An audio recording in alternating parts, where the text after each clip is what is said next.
Hey guys, if anybody's here. I know there's going to be some people that can't be here today or that had appointments and things. So I know that there's going to be some not here.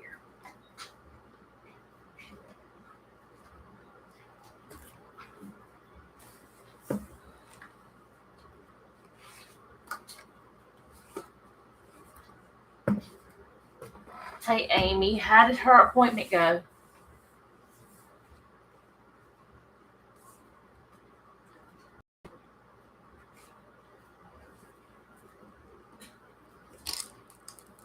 Went good? That's good.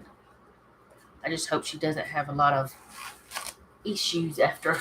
I know when I had braces, it was not always fun. Hi Kelly and Carol. Um, I want to get started today with the she's getting sore. Has she tried the wax trick that I told you about? I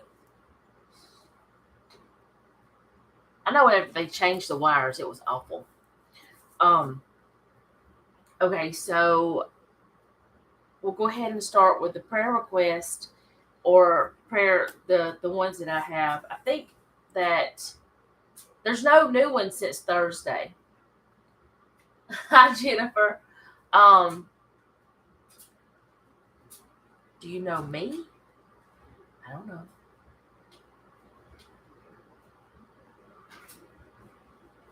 I don't know if you know me or not.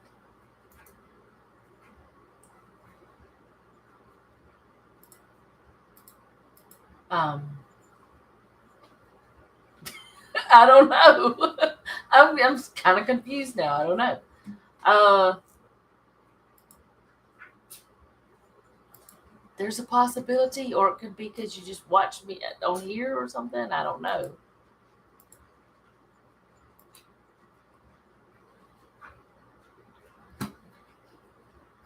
Okay, I forgot your last name was that.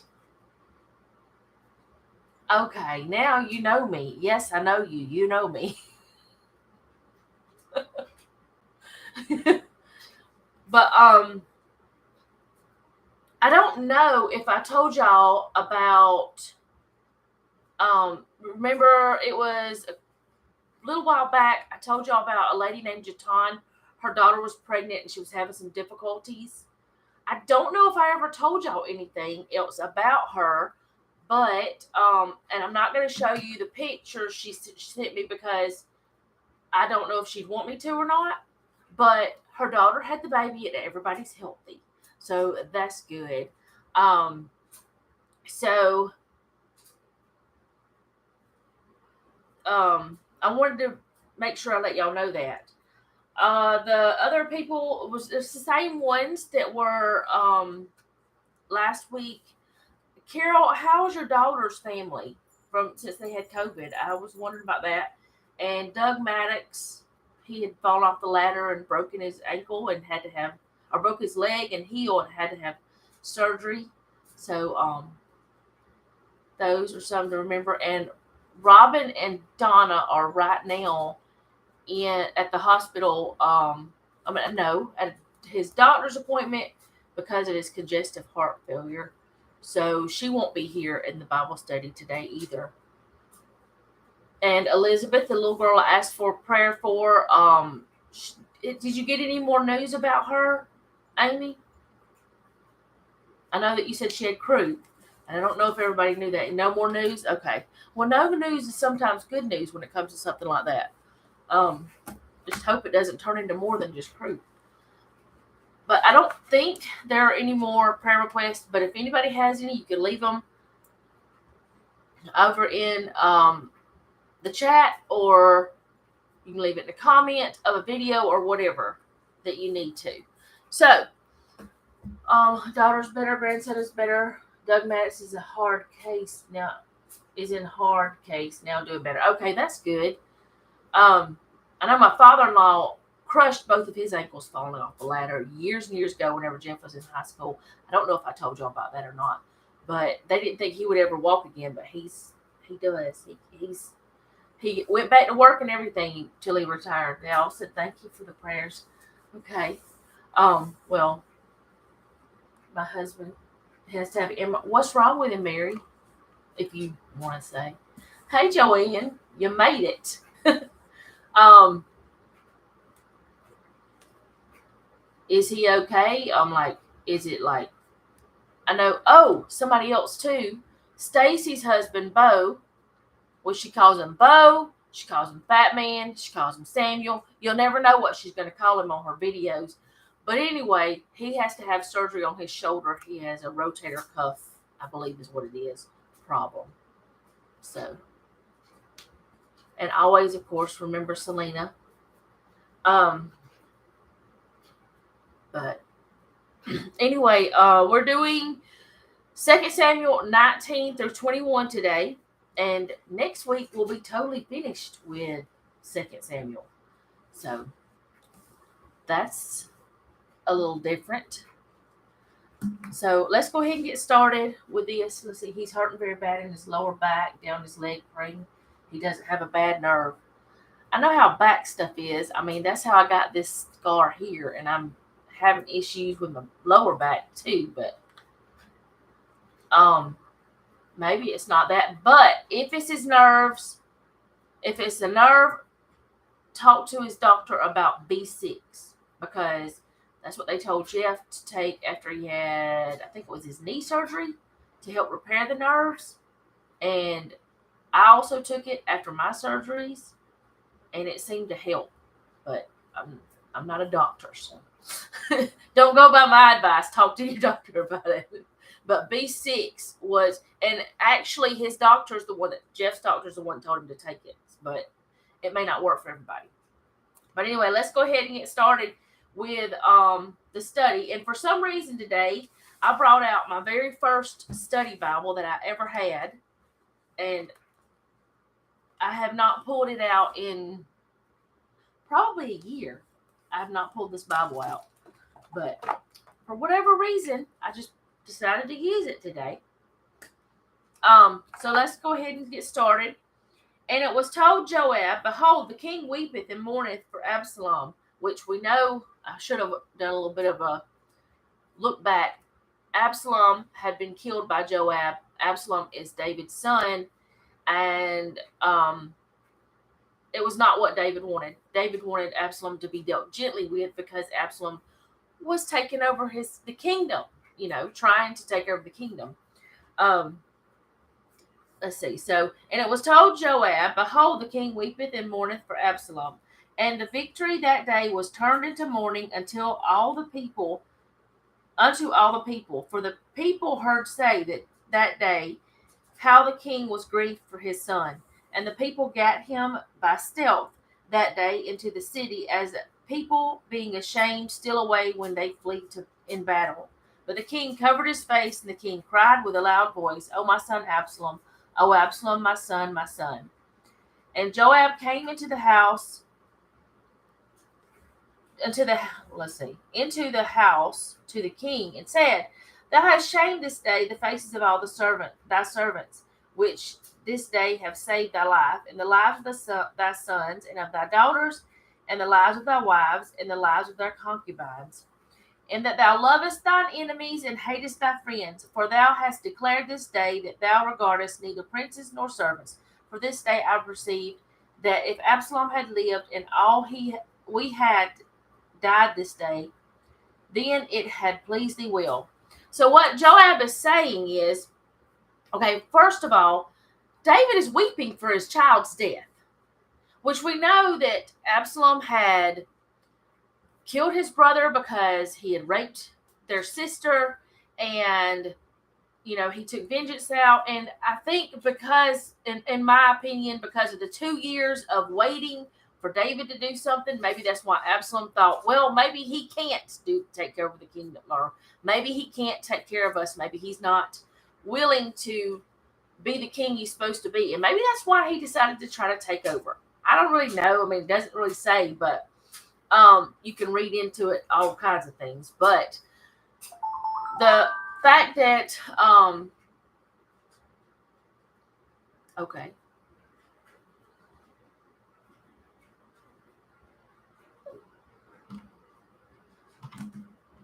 Um, the fact that Absalom probably still had some anger, or it's not a fact. I would think that Absalom probably still had anger at his father for not doing something about his sister being raped. That's my thought. So maybe that's why he took over. But then it doesn't mean that David didn't love his child. But Joab, instead of doing what he should have, um,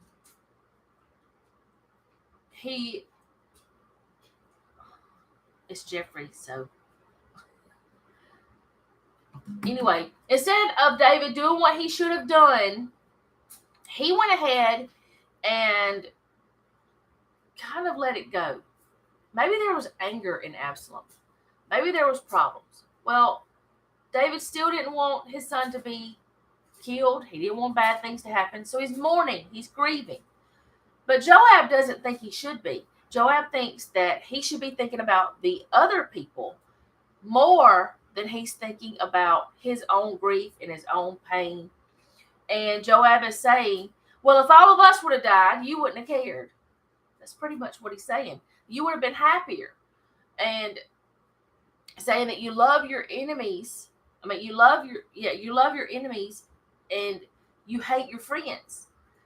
And Absalom was his enemy in a way. His own child was his enemy because he was trying to take over the throne. But it doesn't change a parent, So, where am I at? So now, therefore, this is Joab talking. Go forth and speak comfortably unto thy servants, for I swear by the Lord, if thou go not forth, there will not tarry one with thee this night. And that will be worse unto thee than all the evil that befell thee from thy youth until now. So he's telling him, if you don't go do something, if you don't go show these people that you are the king, if you don't go, fix your face and be with your people, nobody's going to follow you. Nobody's going to be there. So he's being the voice of reason. Then the king arose and sat in the gate. In Ruth, which we studied Ruth a little while back, I don't know if I made notes or not about the gate, but the city gate was very important. Let's see, did I make...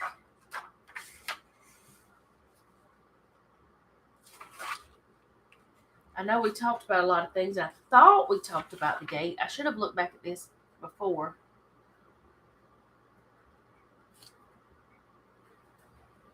The city gate was protection, commerce, court, and public announcements. That's what the city gate was for. I did make a note. So he's telling him, go to the gate, go here, and then the king, let's see, where am I at? I'm not used to this Bible. I read it in a different Bible, and then I read it on the screen, and I shouldn't have pulled this out. Right, I just decided right before study, and I'm not used to the format of this one. He sat at the gate, and they told unto all the people, saying, Behold, the king doth sit at the gate. And all the people came before the king, and Israel had fled every man to his tent. They had all hidden, like a child. Whenever they're in trouble or something, or when they're scared, they'll hide. And all the people were at strife throughout all the tribes of Israel, saying, The king saved us out of the hand of our enemies, and he delivered us out of the hand of the Philistines, and now he is fled out of the land for Absalom. And Absalom, who we anointed over us, is dead in battle. Now, therefore, why speak ye not a word, bringing the king back? And King David sent to Zadok and to Abiathar the priest, saying, speaking to the elders of Judah, saying, Why are ye the last to bring the king back to his house, seeing the speech of all Israel is come to the king, even to his house? Ye are my brethren, ye are my bones and my flesh. Wherefore then are ye the last to bring back the king? And say ye to Amasa, Art thou not of my bone and of my flesh? Go do so to me, and more also, if thou be not captain of the host before me continually in the room of Joab.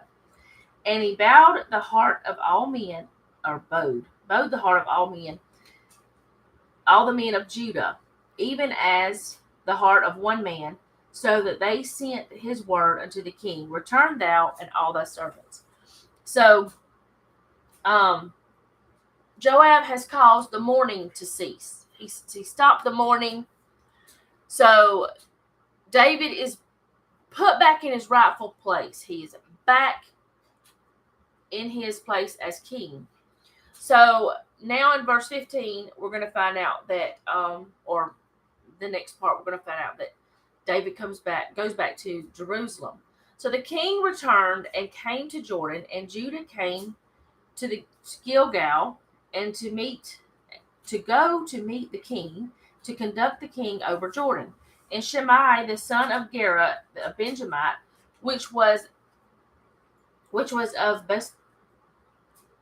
You don't get around that heater. Daisy likes the heater too much, and it's cold, and I need it. Which was of Bahurim, hasted and came down with the men of Judah to meet King David. And there were 1,000 men of Benjamin with him, and Ziba, the servant of the house of Saul, and his 15 sons, and his 20 servants with him, and they went over Jordan before the king. And there went over a ferry boat to carry over the king's household, and to do what he thought good. And Shimei, the son of Gera, fell down before the king, and as he was come over Jordan, and said unto the king, Let not my lord impute iniquity unto me, neither do thou remember that which thy servant did perversely the day that my lord the king went out of Jerusalem, that the king should take it to his heart. For thy servant doth know that I have sinned. Therefore, behold, I am come the first this day of all the house of Joseph to go down to meet my lord the king. And Abishai, the son of Zeruiah, answered and said, Shall not Shimei be put to death for this, because he cursed the Lord's anointed? And David said, What have I to do with you, ye sons of Zeruiah, that ye should this day be adversaries unto me? Shall there any man be put to death this day in Israel? For do not I know that I am this day king over Israel? Therefore the king said unto Shemaiah, Thou shalt not die. And the king sware unto him. So he is forgiving the wrongdoings of some of the ones that have pretty much like took the side of Absalom. That's the way it looks to me. I mean, it's the way it sounds to me. So he's making things right in a sense, is what I would think. Okay, so where was I at? Therefore the king, okay, I already read that. And Mephibosheth, the son of Saul, came down to meet the king, and had neither dressed his feet, nor trimmed his beard, nor washed his clothes from the day the king departed until the day till he came again in peace. So that's a long time to not wash your feet. And washing your feet or dressing your feet back then was like I want to say a ritual, but I don't know if that would exactly be the right, wording. And I mean, I don't know why you wouldn't wash your clothes, but like the beard was something very important back then too. So he had not done any of that until from the day the king departed. And it came to pass when he was come to Jerusalem to meet the king, that the king said unto him, Wherefore wentest not thou with me, Mephibosheth? So he's asking him, Why didn't you go with me? And he answered, My lord, O king, my servant deceived me. For the servant said, I will saddle me an ass, and that I may ride thereon and go to the king, because thy servant is lame. I don't know if y'all remember, but Mephibosheth, he is lame. He was crippled in some way. So he couldn't really do for himself, is what he's saying. And he has slandered thy servant unto the Lord the king. But my lord the king is an angel of God. Do therefore what is good in thine eyes. For all of my father's house were but dead men before my lord the king. Yet didst thou set thy servant among them that did eat at thine own table. What right therefore have I yet to cry any more unto the king? And the king said unto him, Why speakest thou any more of thy matters? I have said, thou and Zebah divide the land. I keep seeing these little asterisks on this Bible, and I don't remember what they mean, and I'm so curious. I really should have pulled this one out. Maybe I need to get the other one because I'm like, what does that mean? The notes do say David seemed uncertain as to Mephibosheth's part in the rebellion. Perhaps he did not care to look into the matter at the time, or just felt that Ziba was in a position to be of help to him in the restoration of his kingdom. So maybe that's what the asterisks for. But anyway, and the Mephibosheth said unto the king, Yea, let him take all, for as much as my lord the king is come again in peace unto thine own house. And Barzillai the Gileadite came down from Rogelim and went over Jordan with the king to conduct him over Jordan. Now Barzillai, which I may be saying these names totally wrong, was a very aged man, even fourscore years old, which fourscore is only 40, isn't it?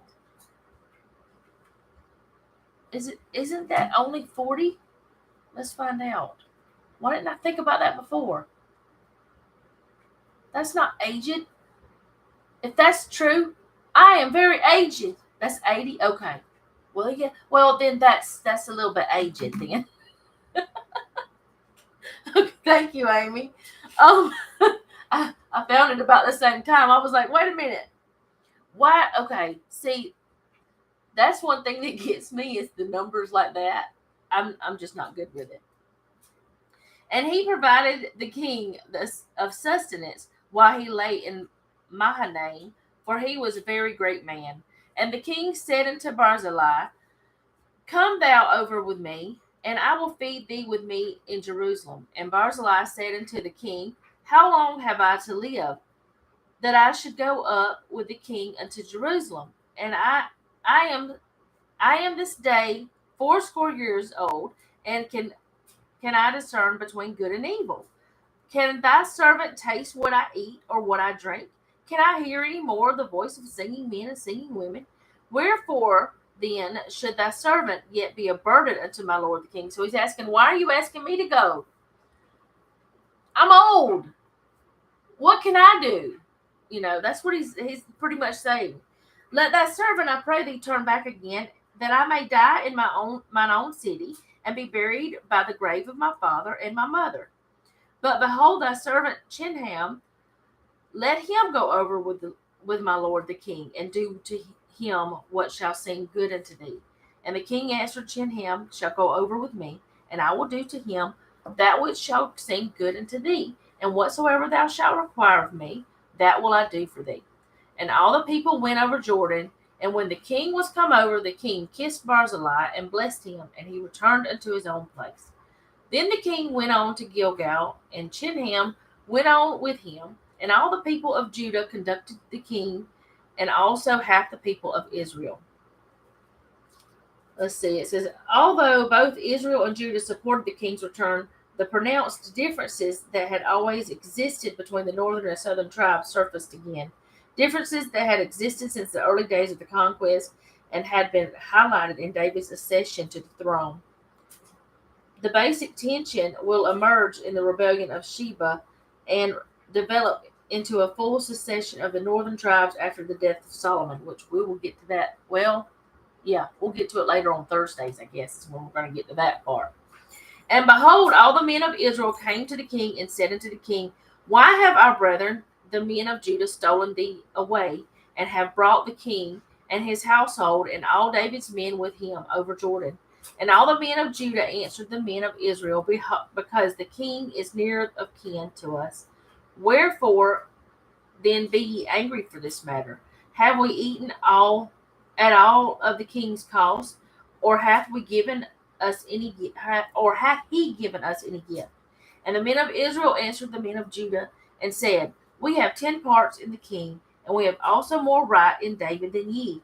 Why then did ye despise us, that our advice should not be first had in bringing back our king? And the words of the men of Judah were fiercer than the words of the men of Israel. So to me, it sounds like the men of Judah are stronger than the men of Israel in that. But, any country, there's going to be like back and forth. There's going to be one side that doesn't like the other side, that kind of thing. So that is evident here. Judah and Israel, they don't get along. But that's not the way God wanted it to be. He wanted them to be one people. He wanted to be together. But it's just not how it seems to happen. So do y'all have any thoughts about that chapter? Because really it's just a lot of moving. It's a lot of David getting back where he belongs.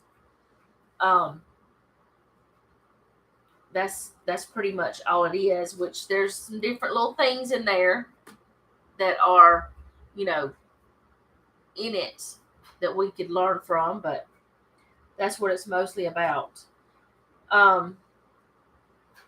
Chapter 20, and there happened to be there a man of Belial, whose name was Sheba, and the son of Bichri, a Benjamite, and he blew a trumpet and said, We have no part in David, neither have we inheritance in the son of Jesse. Every man to his tents, O Israel. So every man of Israel went up from after David and followed Sheba, the son of Bichri. But the men of Judah clave unto their king from Jordan unto even to Jerusalem. And David came to his house at Jerusalem, and the king took the 10 women, his concubines, whom he had left to keep the house, and put them in a ward, and fed them, but went not in unto them. So they were shut up unto the day of their death, living in widowhood. So those 10 women that David had left, if we remember, Absalom had went into his concubines, to David's concubines, and slept with them. That was, we discussed it. That was totally against what, it was against David. It was against God. It was against many different things. But whenever David came back, these women pretty much were sent into their own place. They were taken care of. They were fed. They were clothed. All those types of things. But it makes me wonder, did they still have, I wouldn't say the queen's, privileges, because, how would you call them queens when there's so many wives that he had, so many concubines, you know what I'm saying? But they were not treated the same way, it seems, as what David's concubines that had gone with him and the wives that had gone with him, they were not treated the same way. I don't feel like that was fair to them because he left them there. But that's what happened. And so they were just, I don't even know, if they had children, if their children were able to be with them or how that even worked. Because it doesn't really say anything except, they were shut up. But they were fed and they were taken care of. They just weren't. I want to say they weren't loved. They weren't nourished or nurtured or, it feels like they were abandoned in a sense emotionally. All right, so verse 4, Then said the king to Amasa, Assemble me the men of Judah within 3 days, and be thou here present. So Amasa went to assemble the men of Judah, but he tarried longer than the set time which he had appointed him. And David said to Abishai, Now shall Sheba the son of Bichri do us more harm than did Absalom. Take thou thy Lord's servants and pursue after him, lest he get him fenced cities and escape us. So he's saying, because of this delay, Sheba is going to be stronger. He's going to do more harm than Absalom ever did. And there went out after him Joab's men, and the Cherethites, and the Pelethites, and all the mighty men, and they went out of Jerusalem to pursue after Sheba the son of Bichri. When they were at the great stone, which is in Gibeon, Amasa went before them, and Joab's garments that he had put on was girded unto him, and upon it a girdle with a sword fastened upon his loins in the sheath thereof. And as he went forth, it fell out. And Joab said to Amasa, Art thou in health, my brother? And Joab took Amasa by the beard with the right hand and kissed him. But Amasa took no heed to the sword that was in Joab's hand. So he smote him therewith in the fifth rib, and shed out his bowels to the ground, and struck him not again, and he died. So Joab and Abishai his brother pursued after Sheba the son of Bichri. So he pretty much gave him the kiss of death. I mean, if somebody had grabbed me and kissed me, I wouldn't think they hated me, or I wouldn't think they were going to pull a sword and just stab me. But he killed him. And one of Joab's men stood by him and said, He that favoreth Joab, and he that is for David, let him go after Joab. And Amasa wallowed in the blood in the midst of the highway. And when the man saw that all the people stood still, he removed Amasa out of the highway into the field, and cast a cloth upon him, when he saw that everyone that came by him stood still. When he was removed out of the highway, all the people went on after Joab, to pursue after Sheba the son of Bichri. What are you doing? She's doing weirdness. I don't know what she's doing back there. So, they're all going after Sheba now. So, verse 14. And he went through all the tribes of Israel unto Abel, and to Beth-maachah, and all the Berites, and they were gathered together, and went also after him. And they came and besieged him in Abel of Beth-maachah. I don't know if I'm saying that right. And they cast up a bank against the city, and it stood in the trench, and all the people that were with Joab battered the wall to throw it down. Then cried a wise woman out of the city, Hear, hear, say, I pray you, unto Joab, Come near hither, that I may speak with thee. And when he was come near unto her, the woman said, Art thou Joab? And he answered, I am he. Then she said unto him, Hear the words of thine handmaid. And he answered, I do hear. Then she spake, saying, They were wont to speak in old times, saying, They shall surely ask counsel of Abel. And so they ended the matter. I am one of them that are peaceable and faithful in Israel. Thou seekest to destroy the city, and a mother in Israel. Why wilt thou swallow up the inheritance of the Lord? And Joab answered and said, Far be it from me, that I should swallow up and destroy. The matter is not so, but a man of Mount Ephraim, Sheba the son of Bichri by name, hath lifted up his hand against the king, even against David. Deliver him only, and I will depart from the city. And the woman said unto Joab, Behold, his head shall be thrown to thee over the wall. So she's saying, Why are you coming after us? Why are you going to come to us? And Joab says, We only want one guy. We just want one. So she said, We're going to go chop off his head, and we're going to throw it over the wall to y'all. I'm like, what? I read this before, but I didn't read this. I didn't get it. But there's a lot of different women in the Bible that are hiding people, that are doing things over the walls. It's like, what in the world?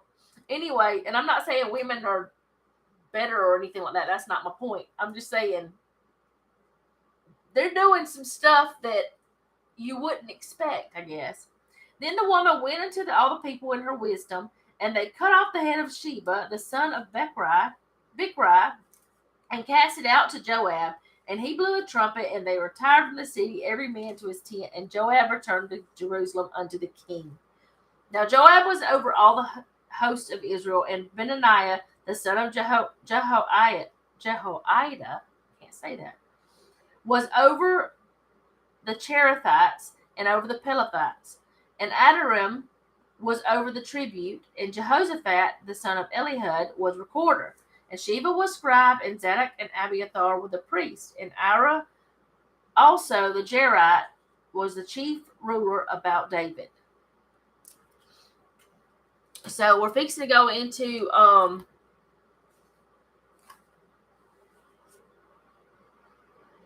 chapter 21. But there's something, whenever I was reading this, I don't remember if it was a study we did or if it was a study that, nope, it was a study we did.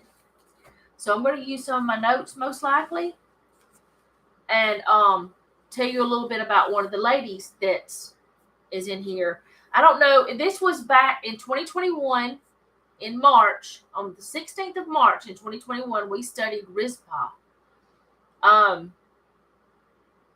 She's actually mentioned in 2 Samuel 3:17. So let me go back there, if I can turn the pages.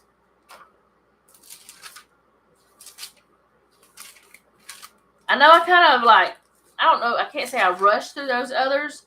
There really wasn't much to discuss. But this woman, I kind of feel like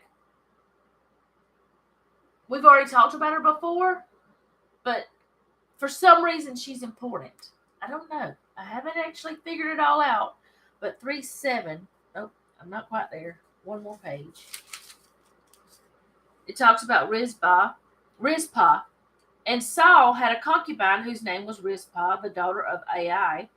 And Ishbosheth said to Abner, "Wherefore hast thou gone unto my father's concubine?" So,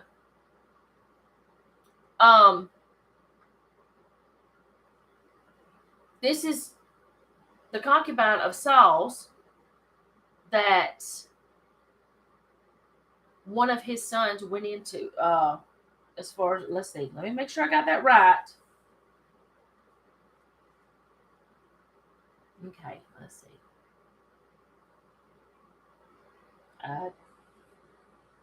Okay, it does. The charge was a serious one. To take the king's concubine was to make a claim of the throne itself, which is what one thing I wanted to talk about it for, is because Absalom had done the same thing with David's concubines. So, I think we talked about it whenever we went over that part where the Absalom had went into the concubines, we had talked about how that he was taking over the kingdom. Well, the same thing happened. We talked about with Saul. So, anyways, let's go on to chapter 21. And I don't know why that this story, I don't even remember how I found, how I pulled her out of, I think it was one of the books I have, is the reason why I pulled her out of the studies to study before, back in 2021. But anyway, let's go ahead with chapter 21. Then there was a famine in the days of David 3 years, year after year.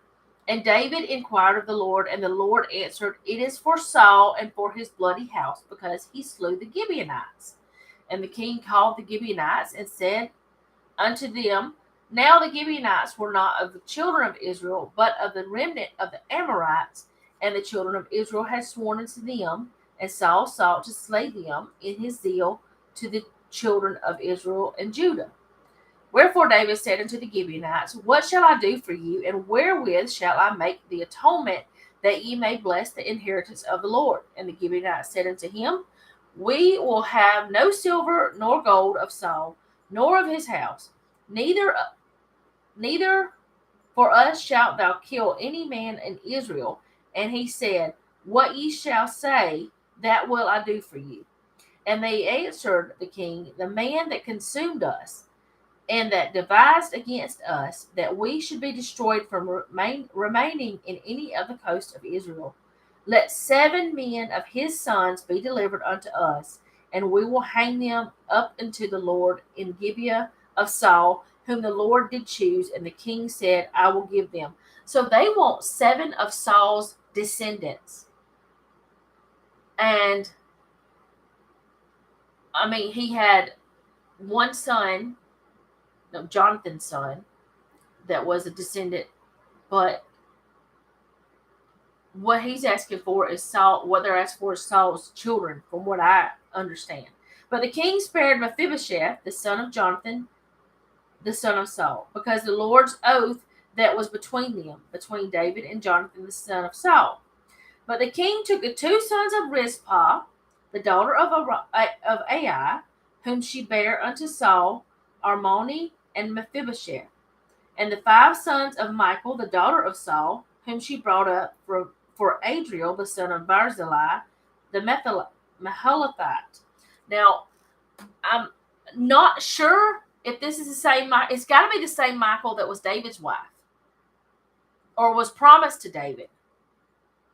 That confused me a little bit, and I wanted y'all's opinion, y'all's thoughts about that. Do y'all think it's the same Michal? Were any of these children David's children, or was it from the other marriage? Because David did end up with her, and then, she insulted him and things. Y'all remember we talking about she insulted him because he was dancing and he was happy and he was praising the Lord. She didn't like it the way he was doing it because he was showing himself.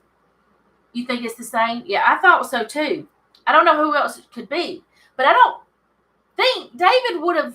Which it does say that it was Adriel, the son of Barzillai, the Methalatite. I can't say it.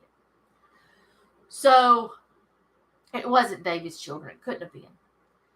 And he delivered them unto the hands of the Gibeonites, and they hanged them in the hill before the Lord, and they fell all 7 together, and were put to death the days of the harvest, in the first days, the beginning of the barley harvest. And Rizpah, the daughter of Ai, took sackcloth, and spread it up for her upon the rock, from the beginning of the harvest until the water dropped upon them out of heaven, and suffered neither the birds of the air to rest on them by day, nor the beasts of the field by night. So she is protecting her children, even though they're dead. She's not letting the birds or any beast eat them, peck at them, or anything like that.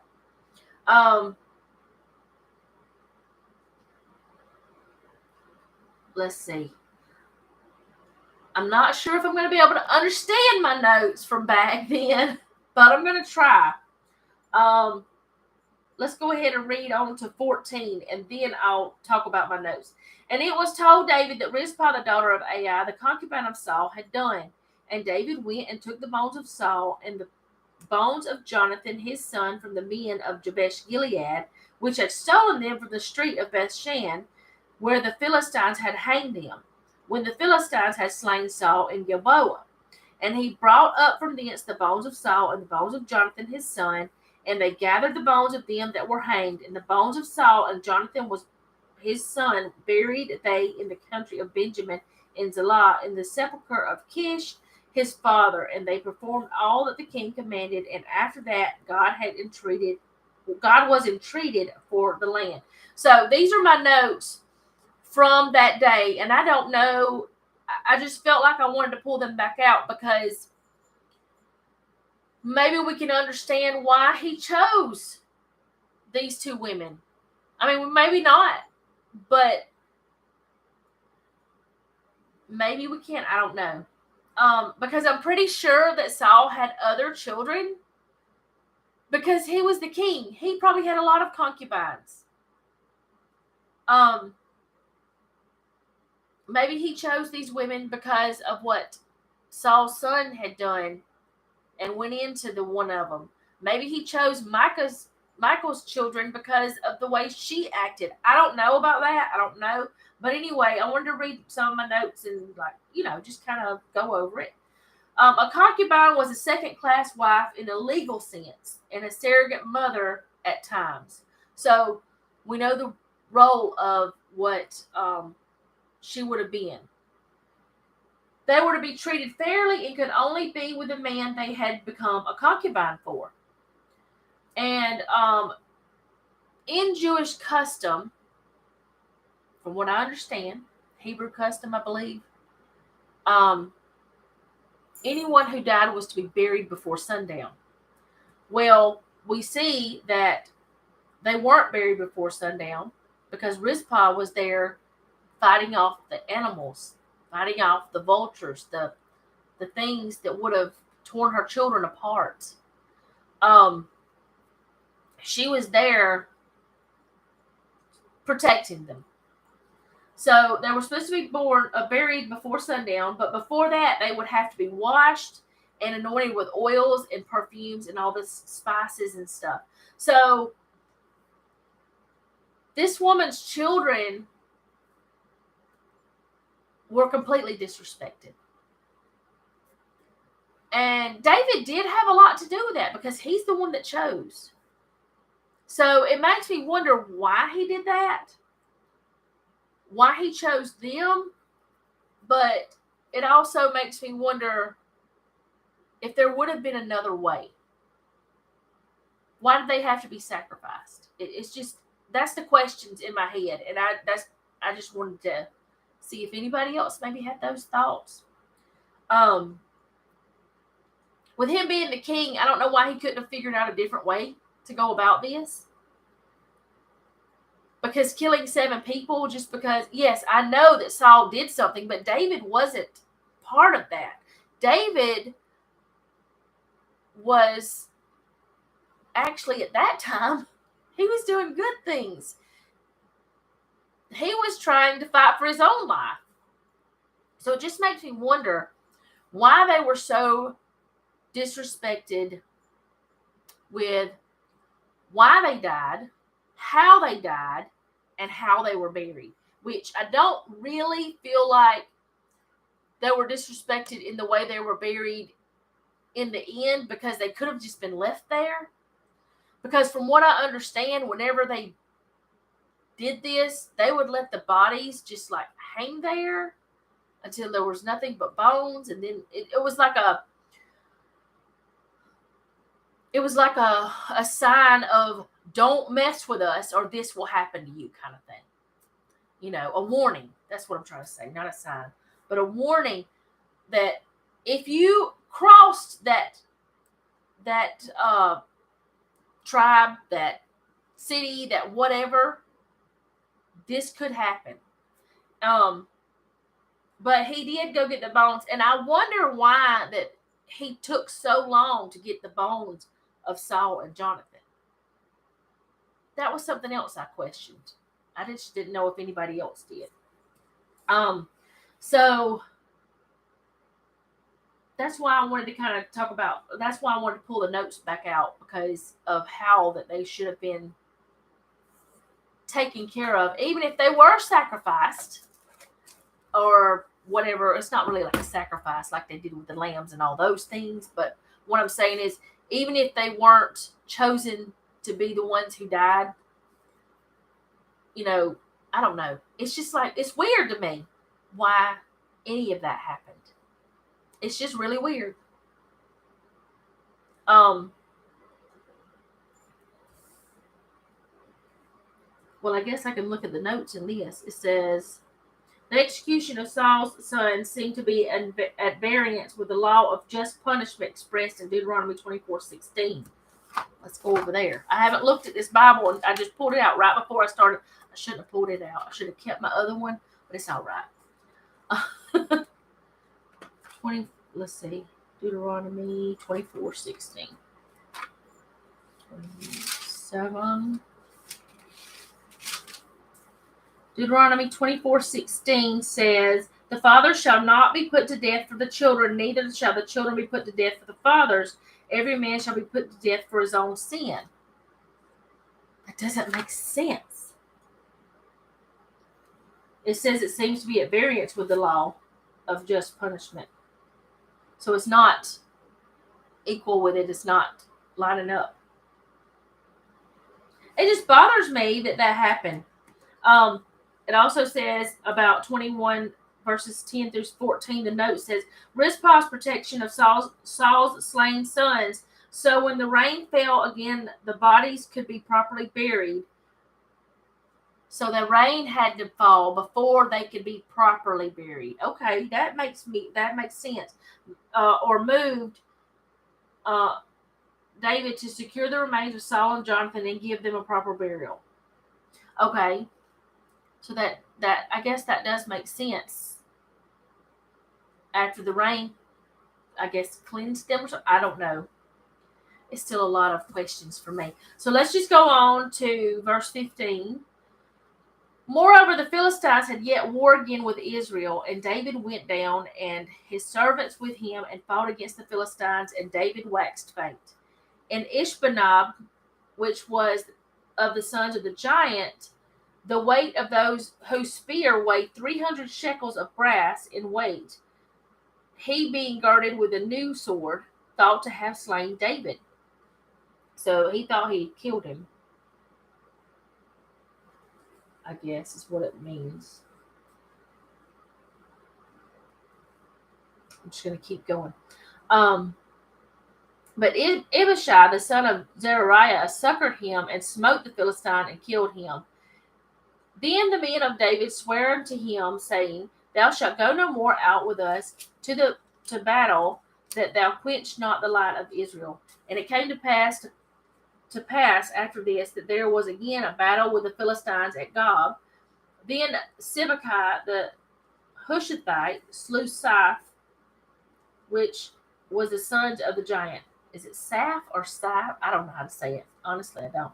And there was again a battle in Gob with the Philistines, where Elhanan, the son of Jerahorgim, whenever I'm reading it out loud, it sounds so different than whenever I'm reading it in my head. It just sounds wrong when I'm reading it out loud. And Bethlehemite slew the brother of Goliath the Gittite, the staff of whose spear was like a weaver's beam. And there was yet a battle in Gath, where was a man of great stature, that had on every hand 6 fingers, and on every foot 6 toes, 24 and 20 in number, and he also was born to the giant. And when he defied Israel, Jonathan the son of Shemiah, the brother of David, slew him. These 4 were born to this giant in Gath, and fell by the hand of David and by the hand of his servants. So that part is just talking about how that David is rescuing the people from giants. He's killing the giants, and even Goliath's brother is killed in the whole in that part. Let's see.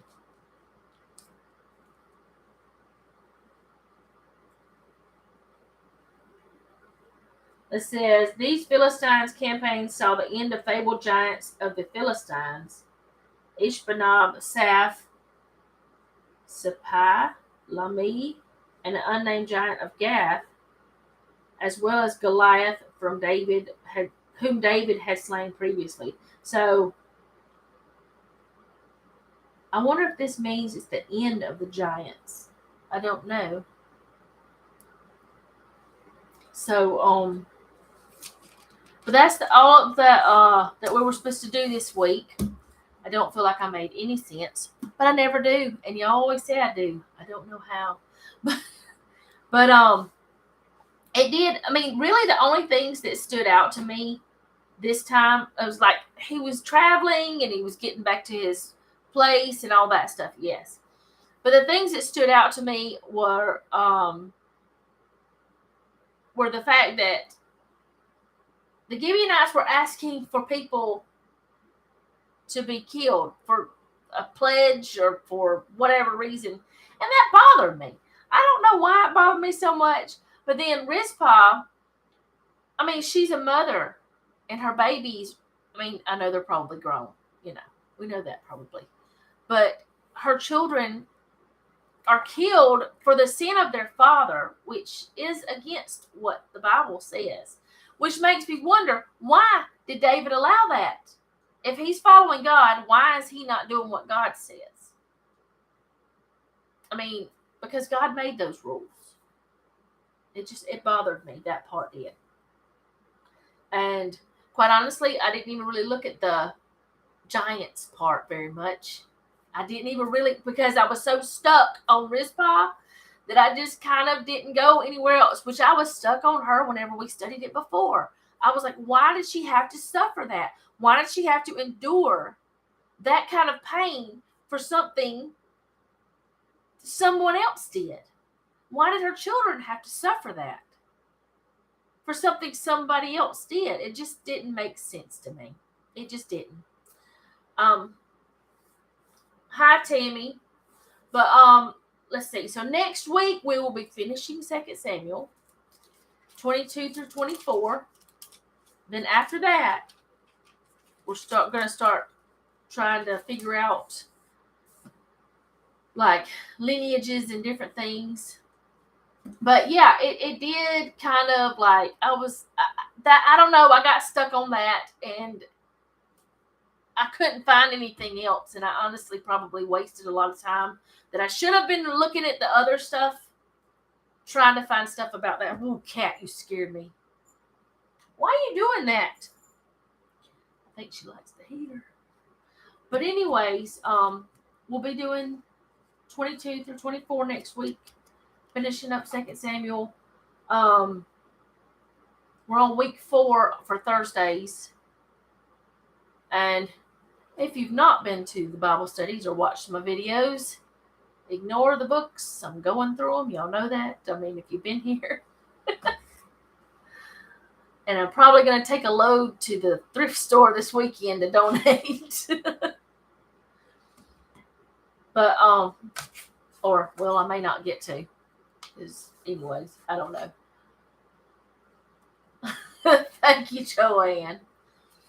But anyways, I don't know what else to say about those chapters. And I was really kind of confused about some stuff. This is from whenever I took notes at a Bible study in 2005. What else is in here? Who knows? See, I told you I hadn't used this in a long time. Yes, she does. She shares a birthday with me.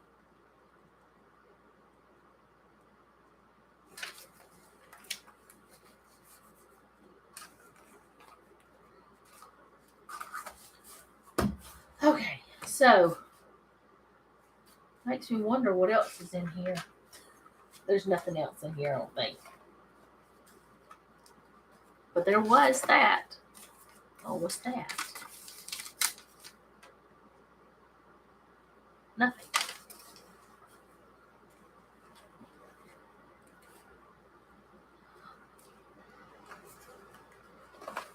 Okay, so I will see you guys, well, in tonight's video, if it ever gets uploaded. I had problems with it again. And I will see y'all for the next live study Thursday, if you're joining with that one. Thank you, Carol. And, yeah, I kind of got stuck on Rizpah. I guess I'd probably feel the same way even if I wasn't a mother. It just makes me feel so sorry for her that she had to endure that. First of all, that she had to be a concubine, because I wonder if the concubines really had any choice. Like, or did the king just choose them and that's just the way it went? And the fact that the king's son disrespected her, it's just, she's been through a lot. And it made me just get stuck on her. And I don't know why. But, yeah, I did say thank you. Oh, Ireland said thank you. Okay, I'm confused. I'm so sorry. But anyways, I'm a little, I didn't sleep good last night. Which doesn't help things. But that's all right. I'll see you guys next time. Thank you for hanging out with me. And remember, don't take any wooden nickels and be sweet.